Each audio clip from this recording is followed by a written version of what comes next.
feel free to unmute yourselves. I'm Roger Horowitz again. I'm currently in Philadelphia. My family just moved here this past summer from Washington D.C. I've worked at Solar United Neighbors for a little over 3 years. Before that, I owned 2 coffee shops and popsicle stores in Washington D.C., which is how I first met Anya, our executive director.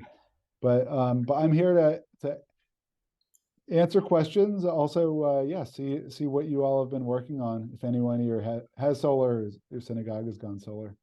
Feel free to jump on in.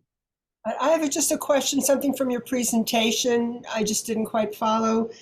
That if you're using solar power, if there's a power outage, you can't use your electricity. I didn't quite follow that. Can you just go over that one more time? Oh yeah, of course. Yeah, one of the issues with solar is that people think of solar as producing your own power, which of course makes sense.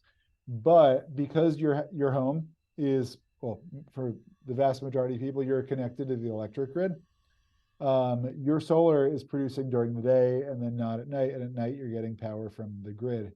But if there is a hurricane and the electric lines outside your house go down, your home, even though your solar panels can produce power, there's an automatic switch that gets flipped off because they can't have power going out to the grid because it could injure any line workers who are working on restoring electricity to your home. So solar can provide your electricity when the grid is up, but when there's a power outage, you need battery backup in order to keep power for your home. Unless you're off grid for some reason. Unless you're off grid. Okay, thank you. It came at me fast. I didn't quite get it. Thank you. That's okay. I talk about this all the time. I realize everyone else does not. Katie? Hi, I'm in Canada.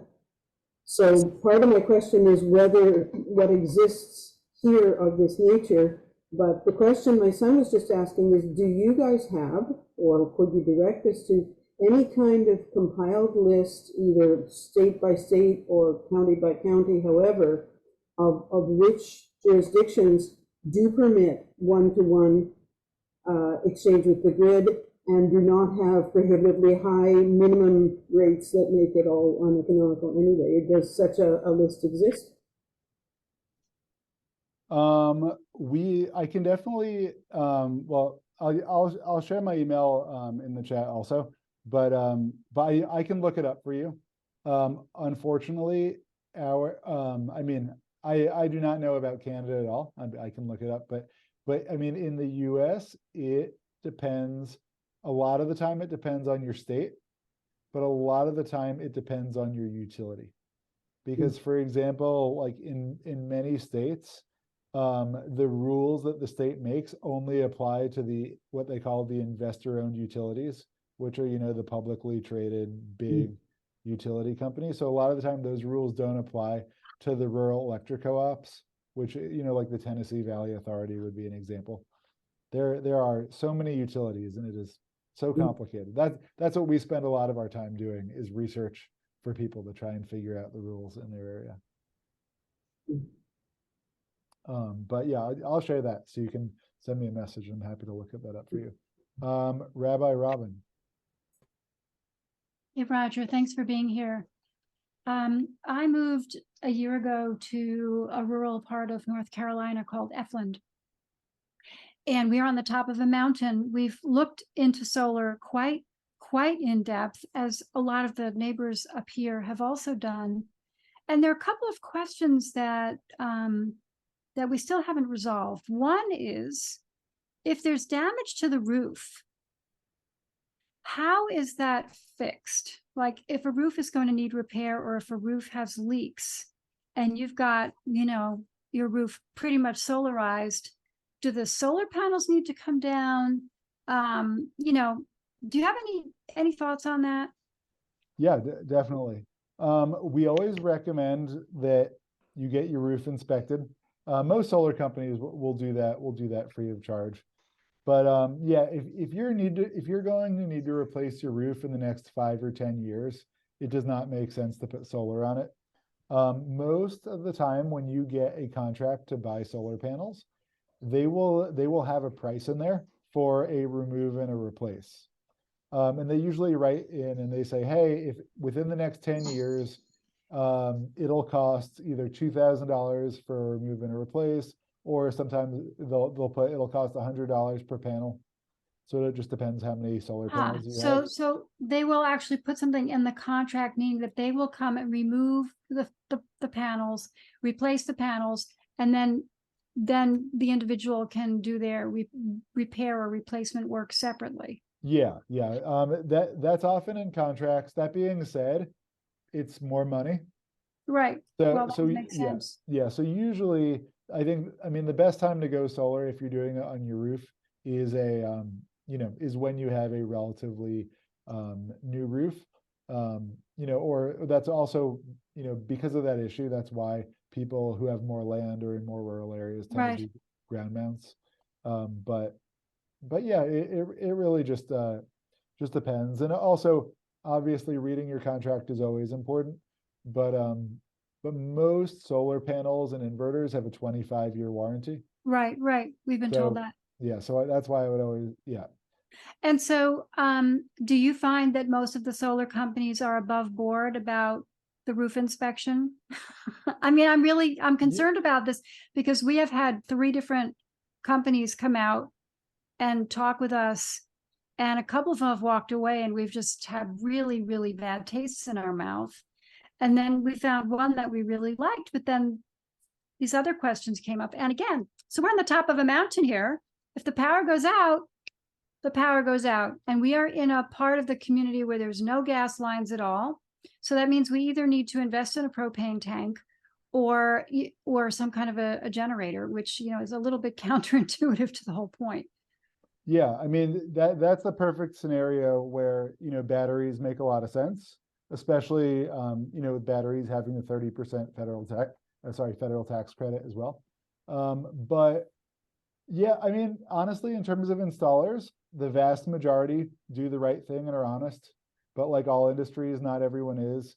Right. That's one of the reasons that we exist is, foundations pay us as a nonprofit to help people go solar. And that's what we want to do. So you can always send us any proposal, any contract, and we're happy to read it over for you. But also, I mean, a lot of it is just talking to other people, doing online reviews. Yeah. I would say 95% of the time when someone has a bad experience with an installer, I can Google them and find something bad about them within 2 minutes. Okay. So a lot of it is just like companies that have a lot of online reviews and they have good references. Yeah. Last quick question. We've looked into the battery also, and it's the same price as the solar system, which means that we're talking about the solar system. It's so funny. It like doubles the price, and we've been talked away from that by a number of solar companies. Can you say anything about that? Yeah, batteries are really expensive. I mean, that's totally, they'll get cheaper because that technology does, but I mean, I would say currently, right, for an average size home, a solar system might be $15,000 to $20,000, and 1 Tesla Powerwall, including installation, is going to be $14,000. Well, we're in a place where we've been told our system would run between 30 and 40. Yeah. And that the battery would be another 30 or, close to that. Well, so yeah, send me your info. Okay. But yeah, batteries are really expensive, which is beautiful. Well, thank you. Thank you so much. I'll be in touch with you offline. Of course. Alan, I think you had your hand up next. Yeah, I could give a short testimonial. We put solar panels on our house about 12 years ago and have been very happy. We've certainly saved enough money to pay for the initial installation. We've really never washed them or done anything to them. They function well. There's a little readout on our inverter that tells us how much CO2 we've saved from being burned from the solar. And we bought a used electric car, a used Nissan Leaf, And when we plug it in the daytime, when the sun is shining, we feel that the sun is powering our car, and we've completely, gone away from petrochemicals and gas and oil that way. We are in the city of Seattle.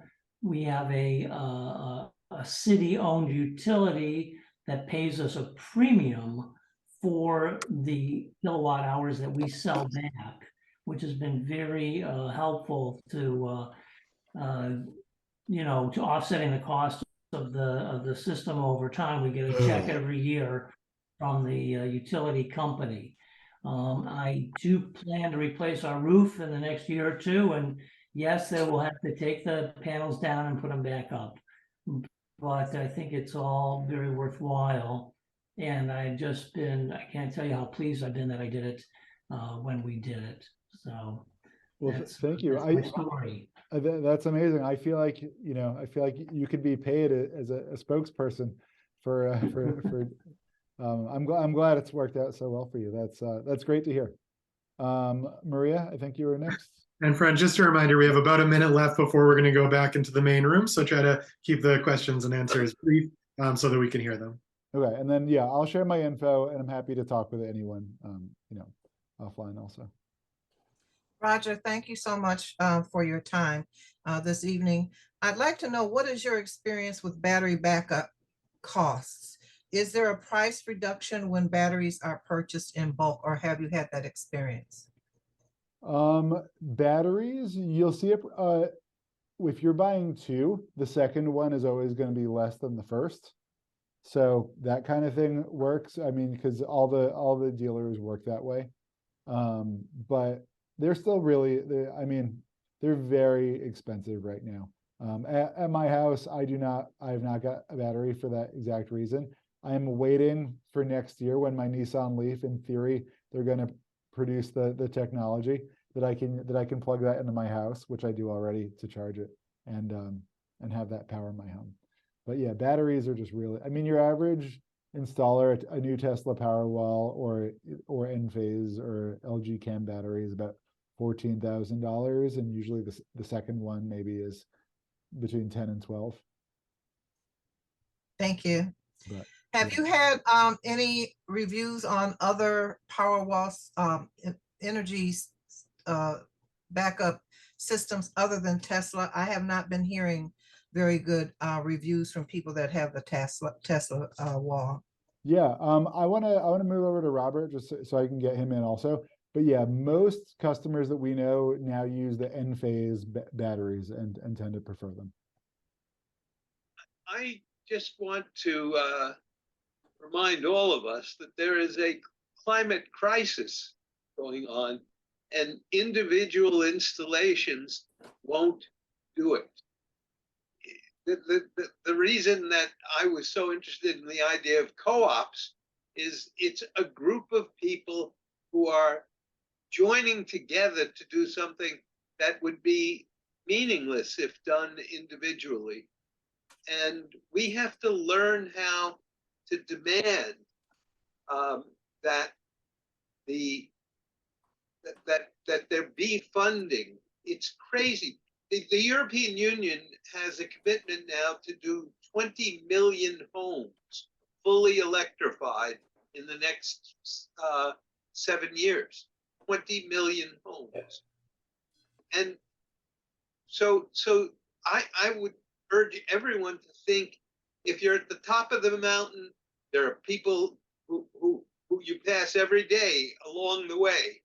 And if you're in a neighborhood, we have to build a process of doing this in neighborhoods. I'm very interested in attached housing in the United States.